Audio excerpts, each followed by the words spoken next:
Au 21e siècle, les moyens de transport sont très importants. Fallait pas parler des minéraux?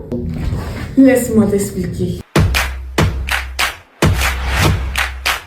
Les minéraux, là, ça me fait penser à des mines. Mais quand on y pense, ça a un rôle important dans toutes les sphères de notre vie.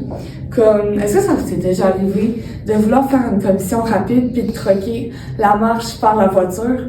Maintenant, au 21e siècle, c'est un luxe qu'on peut se permettre grâce aux minéraux qu'on a dans nos mines. Pour vous parler de l'utilisation des minéraux dans les voitures, la meilleure personne est...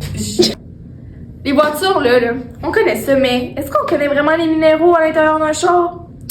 Je penserais pas. On a le magnétique, l'aluminium, le nickel, le plomb, puis le plus polluant, là, c'est le lithium. Je vais vous montrer ça. Bang, bang, bang, bang, bang, bang. Hey, ça fait beaucoup de minéraux, là, dans les chars, là. Hey, t'as raison, hein? Hey, on dirait que tu te connais bien en minéraux. Explique-moi ça, celle des avions. Je vais vous parler de ça.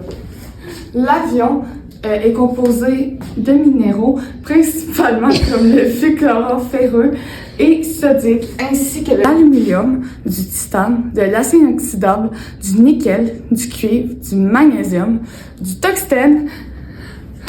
Mais bon, comme on dit, c'est sûr que ça va mieux pour voyager que les bateaux. Le métro, là, il est connu à l'international, mais est-ce qu'on connaît ces minéraux? Je penserais pas. Il y a de l'aluminium, le fer, l'acier, le magnésium, le titane, le zinc et la silice pour faire du verre. Puis, ces minéraux-là, ça amène une solidité au véhicule, fait que ça nous permet d'aller plus vite, plus rapidement, puis en une courte durée.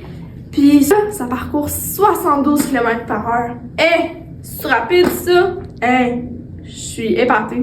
Bref, sur ce, je vous laisse avec ma partenaire. Pour conclure, les moyens de transport d'aujourd'hui ont bien évolué. On peut bénéficier de moyens de transport plus rapides et plus sûrs.